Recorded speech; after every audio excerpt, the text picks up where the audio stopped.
সবাইকে স্বাগত জানিয়ে লাল শাক ভাজা রেসিপি দিচ্ছি। আমি লাল শাক ভাজবো পেঁয়াজ আর রসুন শুকনো লঙ্কা দিয়ে নিয়েছি। লাল শাক ভাজা খেতে খুব ভালো লাগে। প্রথমে রসুন আর লঙ্কা দিয়ে দিচ্ছি, তারপর পেঁয়াজ দেবো। এটা আপনারা পরেও দিতে পারেন, আগেও দিতে পারেন। আমি কোনো কোনো সময় পরে দিই, কোনো কোনো সময় আগে দিই। এই যে পেঁয়াজ দিচ্ছি, একটু বেশি করে পেঁয়াজ দেবো, ভালো লাগে। আর পেঁয়াজগুলো লাল লাল হয়ে যাবে।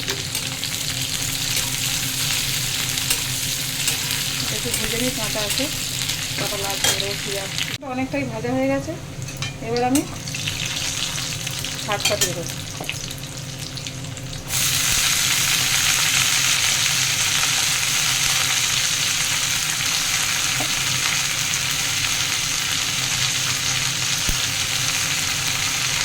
যদি নিরামিষ খান তাহলে শুধু একটু লঙ্কা দিয়ে এ করবেন।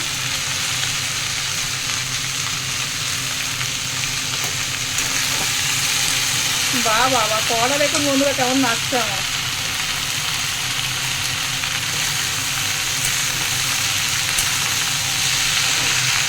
একটু সামান্য নুন দেবো, শাক ভাজা বেশি নুন হলে ভালো লাগে না।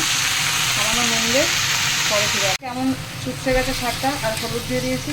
এখন এটা নিজে থেকে জল বেরিয়ে গেছে, এই জলটা মরবে। ভালো করে নেড়ে চেড়ে ভাজা করবো। যখন ভাজা হয়ে যাবে তখন দেখাবো। আর একটু হবে। আপনারা কে পেঁয়াজ রসুন যে করেন একটু আমাকে কমেন্টে জানাবেন। কমেন্টে জানালে খুব ভালো লাগে।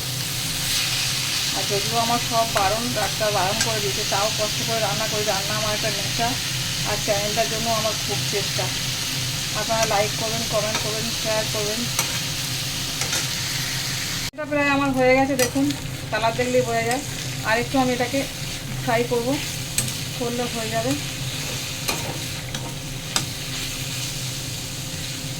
এর মধ্যে অনেকে পোস্ত ছড়িয়ে দেয়, আমি দিলাম না। আমি যেদিনকে শুকনো লঙ্কা দিয়ে শুরু করি নিরামিষ, সেদিনকে আমি পোস্ত দিই। আজকে আমি পোস্ত দিলাম না।